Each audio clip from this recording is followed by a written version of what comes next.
మనతో పాటు బీఆర్ఎస్ నాయకులు మంజుల రాణి గారు ఉన్నారు. మాట్లాడదాం. ఎట్లా చూస్తారండి రేవంత్ రెడ్డి వ్యాఖ్యలు? రేవంత్ రెడ్డి ఎప్పుడో చెప్పిన వానికి పిచ్చి గోళీలు ఎండలు ముదురుతున్నా కొద్దికి పిచ్చి గోళీలు వేయాల్సి వస్తుంది వానికి. వాడు పిచ్చి గోళీలు వేసుకుంటేనే మంచిగా మాట్లాడతాడు, లేకుండా మాట్లాడాడు. వాని భార్య వాని బిడ్డకు కూడా చెప్తున్నా, కొంచెం గోళీలు వేసి బయటికి పంపిరమ్మా. ఎందుకంటే యావత్ తెలంగాణ మహిళల మందరం వాని కొట్టిపిచ్చి ఉరికిపిచ్చి చంపేటట్టున్నాం.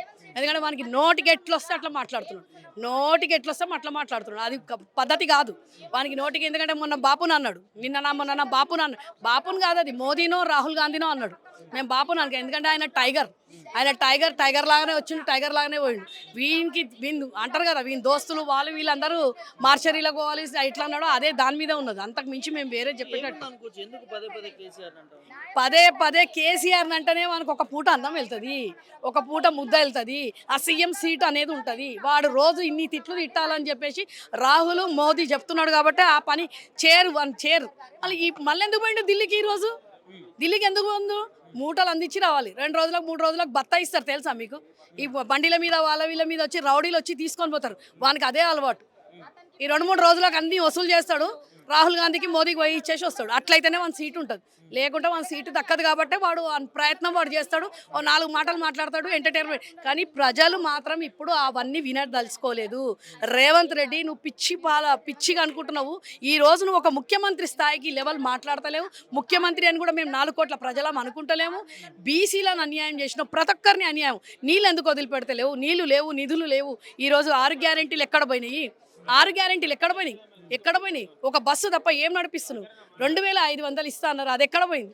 ఇవన్నీ అడుగుతుంటే అరెస్టులు చేస్తారు. నిన్న ఒక అమ్మాయి గురుకులంలో చనిపోతే తండ్రిని అరెస్ట్ చేసి తీసుకొని పోతారు. లగచర్యది అయిపోయింది. ఇవన్నీ ఎందుకు చేస్తున్నారు? ఏంది అసలు? ఎవరికి అర్థమవుతుంది? వాడు పిచ్చి గోళీలు వేసుకుంటే పిచ్చి అనేది ఎక్కువైపోయింది. ఆ గోళీలు వేసి బయటికి అంతే. మళ్ళీ కుర్చీ కాపాడుకోవడానికి రోజు ఒకటి మాట్లాడితేనే వాడు ఉంటాడు. మళ్ళీ వాడు మాట్లాడుతున్నప్పుడు మేమెందుకు మాట్లాడొద్దు? వాడు గత ప్రభుత్వంలో బాబుకి 10 సంవత్సరాలు అన్నప్పుడు అప్పుడు ఎవరేం ప్రశ్నించలేదు.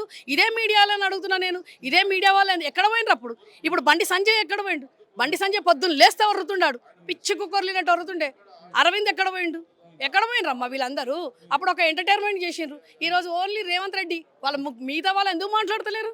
అక్కడ తెలుసు, అక్కడ అంతా జీరో ఉన్నది, అన్యాయంగా మాట్లాడుతున్నాడు అని తెలిసే ఈరోజు ఎమ్మెల్యేలు వాళ్ళే మాట్లాడతలేరు. మొన్న ఎమ్మెల్యేలకు చెప్పిండు కదా, ఏం చేసిండ్రు మీరు అని చెప్పి. అంటే ఆడ అన్యాయం ఉన్నది కాబట్టి బాపు కేసీఆర్ వస్తేనే సురక్షితంగా ఉంటుంది తెలంగాణ అని చెప్పేసి కాంగ్రెస్, బీజేపీ ప్రతి ఒక్కరు 4,30,00,000 మందికి అదే ఉన్నది. మళ్ళీ మా బాపు కేసీఆర్ వస్తాడు. వీని పిచ్చి మాటలు ఎవరు పట్టించుకోరు. వాని ఎంబడున్న వాళ్ళకి మాత్రం చెప్తున్నారు, వానికి గోళీలు అయినా లేకుండా వాడే మార్చరీలకు వెళ్ళిపోతాడు. ముఖ్యమంత్రి స్థాయిలో ఉండి వ్యాఖ్యలు చేసినట్టు నిజంగా ఏదో డౌట్ వస్తా ఉంది. ఏదో డౌటా? ఎవరున్నారు ముఖ్యమంత్రి అని ఎవరన్నా అనుకుంటున్నారా? ప్రజలు మర్చిపోయినరు, వాని మంత్రులు మర్చిపోయినరు. ప్రతి ఒక్కరు మన పేరేందో కూడా ఎవరికి తెలియదు, ఎక్కడ లేదు. మీరు చూడండి, 14 నెలల్లో ఎంతో మంది సెలబ్రిటీల కాడికించి ముఖ్యమంత్రి అంటే మినిస్టర్ల కాడికించి మళ్ళీ ఇప్పుడు మామూలు జనాలకు కూడా ఏం పేరు అంటే పేరు తిరుగుతలేదు. పాప కేసీఆరే అంటున్నారు. కేసీఆరే వస్తాడు.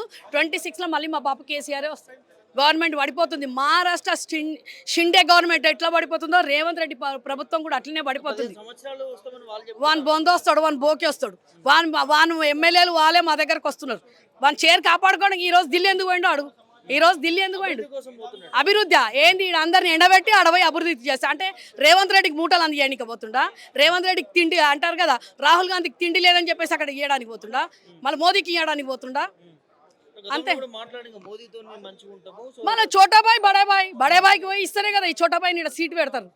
ఆ రాహుల్ గాంధీ అయినా కానీ ఇప్పుడు మళ్ళీ ఎట్లయింది, ఢిల్లీలో ఎట్లయింది, ఇక్కడ కూడా అట్లనే కాగల నా చైర్ అన్నట్టు అక్కడ పోయేసి వస్తాడు. ఫైనల్ గా మా బాపు కేసీఆర్ దగ్గరికి ఈగ కూడా వాలనీయం. 4,30,00,000 మంది అర్థమైందా? అందులో నీ ఎమ్మెల్యేలు, మంత్రులు అందరు ఉన్నారు, బీజేపీ వాళ్ళు కూడా ఉన్నారు. బిడ్డ, నువ్వు ఏదో పిచ్చి కుక్కర్లినట్టు వరుతున్నావు రేవంత్ రెడ్డి. ఈ పిచ్చి ధోరణి ఆపుకొని ముఖ్యమంత్రి స్థాయికి కనీసం ఈ 5-6 నెలలన్నా పనిచేయి. 26 వరకు అన్నా పనిచేయి. నువ్వు చెప్పిన ఈ 26 వరకు అన్నా పనిచేసి కొంచెం మంచి పేరు తెచ్చుకోనికే ప్రయత్నం చేయి. రేవంత్ రెడ్డి అంటేనే నేనే గుంపు మేస్త్రిని, నేను ముఖ్యమంత్రిని కాదు, నేను గుంపు మేస్త్రిని అన్నాడు. హైదరాబాదితులకు సిటీలో ఆయనకి ఓట్లు దక్కలేవనేసి హైదరాబాద్ సిటీలో నాకు ఓట్లు రాలేవు కాబట్టి ఒక కక్షపూరితమైన పెట్టేసి హైదరాబాదితులను ఎంత బాధ పెట్టిన రేవంత్ రెడ్డి, నీకు చెప్పాల్సింది ఒకటే. ఎవరైనా కానీ హైదరాబాద్ వాసులైనా ఎక్కడ మన తెలంగాణలో ఎక్కడ ఉన్నా కానీ ఒకటే చెప్తారు వాళ్ళు, ఏందంటే నువ్వు హైదరాబాదితులకు ఎంత బాధ పెట్టినావో, వాళ్ళ కలకల ఎంత తీసుకున్నావో, ఆ కలకల నీకు ముట్టి నువ్వే ఒక స్ట్రెచర్లో కూర్చొని నువ్వే మార్చురికిపోయే టైం దగ్గరలో ఉంది. చూసుకో రేవంత్ రెడ్డి. మేము మహిళలుగా ఏది చెప్పినా మా మీద కేసులు పెడతారు, జర్నలిస్టుల మీద, కార్యకర్తల మీద. మీ కేసులకు ఇక్కడ భయపడేటోళ్ళు ఎవరు లేరు నాన్న, పెట్టుకో, ఎన్ని కేసులు పెట్టుకుంటావో పెట్టుకో.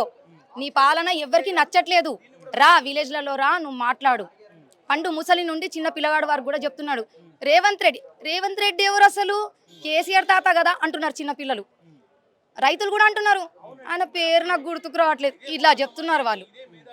రేవంత్ రెడ్డికి పాలన అనేది తెలియదు. అసలు ఆయన ఏం పాలన చేస్తున్నాడో అది ఆయనకే తెలియాలి. కేసీఆర్ బాపు మీద ఎప్పుడు చూస్తే మన పాలిటిక్స్ డైవర్షన్ చేయడానికి కేసీఆర్ గారి గురించి మాట్లాడుతున్నాడు తప్ప ప్రజల గురించి ఆయన ఎక్కడ మాట్లాడట్లేదు. హెడ్లైన్స్ వేస్తారు పేపర్స్లలో కొన్ని మీడియా వాళ్ళు, ఏంది రేవంత్ రెడ్డి ఈరోజు ఈ పథకం ఇస్తుండు, ఈ పథకం ఇస్తుండు. ఏ పథకం ఇస్తున్నావు నాన్న, ఏమి ఇస్తున్నావు నాన్నను? బస్సులు పెట్టి నువ్వు జుట్లు పట్టుకొని ఆడలు కొట్లాడుకునే విధంగా చేసినావు. అయితే నువ్వు రేవంత్ రెడ్డి కాదు, వాళ్ళ గొడవలు పెట్టించిన ఒక యముడివి. ఏం చెప్తారు మరి, కేసీఆర్ని ఎందుకు తిట్టాల్సి వస్తుంది పదే పదే? రేవంత్ రెడ్డికి పాలన తెలియక, అంటే ఆయనకి కేసీఆర్ గారికి ఎట్లా అంటే ప్రజలు కానీ, కార్యకర్తలు కానీ, రైతులు కానీ, మహిళలు కానీ చాలా మంది అభిమానులు ఉన్నారు. ఆ అభిమానం తట్టుకోలేక తనకి మైండ్ వర్క్ చేయక కేసీఆర్ గారిని తిడుతున్నాడు, అంతే తప్పించి వేరేది ఏమీ లేదు అక్కడ. పాలన చేస్తున్నాము, బీఆర్ఎస్ పార్టీ ఏమో అడ్డొస్తా ఉంది, సో అనవసరంగా ప్రభుత్వాన్ని ఏం పాలన చేస్తుండండి ప్రజలు, మనం చూస్తలేము.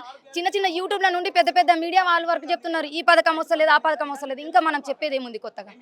గతంలో అప్పు చేసిపోయారు, రాష్ట్ర ఖజానా మొత్తం. సరే అప్పు చేసిండు కదా, ఆయననే అప్పు తెరుస్తాడు. బిడ్డ నువ్వు దిగిపో బాపు. కేసీఆర్ గారు మళ్ళీ ఆయనకి ఎక్కి చేరు, ఆయన ఎక్కి ఆ అప్పు ఆయన తీర్చేస్తాడు. ఆయన చేసింది కదా అప్పు.